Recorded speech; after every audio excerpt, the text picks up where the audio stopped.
আবার একটি ভিডিও নিয়ে আসলাম আপনাদের মাঝে। আজকে সকালে আমি কি করেছি এটা আপনাদের মাঝে শেয়ার করব, এজন্য ভিডিওটা করা। আমাদের বাসায় কেউ নেই, তাই একা একাই রান্না করে খাওয়া লাগতেছে। তাই মনে করলাম আমার বাগানে যাই এবং বাগান থেকে কিছু সবজি নিয়ে আসি, আর এই সবজি রান্নাই করব আজকে। এটা আমার বাগান, আর এই বাগানে লাল শাক, তারপরে কলমির শাক,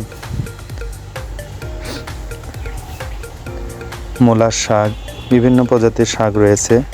সেগুলো অল্প অল্প করে তুলে আমি আজকে এটা দিয়ে ঘন্ট করব।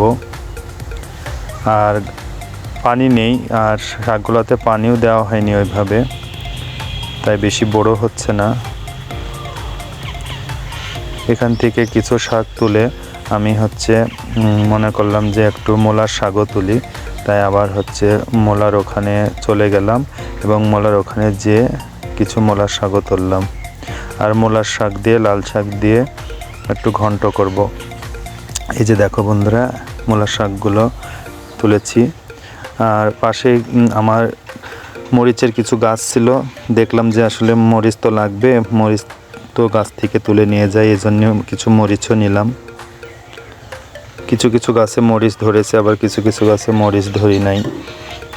অবশেষে তুলে নিয়ে এসে বাড়িতে আসলাম এবং প্রসেসিং চলতেছে যে শাকগুলোকে ঘন্ট করার জন্য। তাই একটা একটা করে পেঁয়াজ রসুন যা লাগে আসলে শাক ঘন্টতে, সেগুলোই অল্প অল্প করে কেটে নিচ্ছি এবং কেটে নিয়ে ওইগুলো একসঙ্গে মিক্সড করে ঘন্টটা করব। আসলে নিজে রান্না করে খেতে একটু কষ্টই হয়, তারপরে এখন ডিসেম্বর মাস, সবাই সব জায়গায় নানুদের বাসায়, কেউ মায়ের বাসায় বেড়াতে গিয়েছে, এই জন্যে আর কি একা একা। আপনাদের যদি ভিডিওটা ভালো লাগে অবশ্যই আমাকে কমেন্ট করবেন, শেয়ার করবেন এবং আমার পাশেই থাকবেন।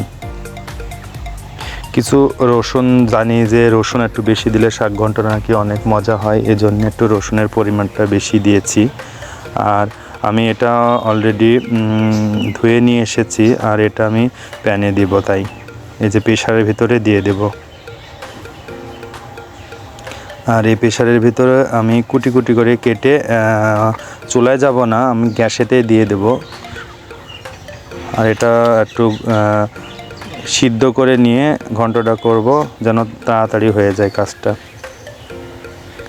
যেভাবে আমি কেটে কেটে নিচ্ছি। সব কিছু ভিডিও হয়তোবা ভালো নাও লাগতে পারে, তারপরেও আশা করি আপনারা আমাকে অনেক সাপোর্ট করবেন এবং আমার পাশেই থাকবেন।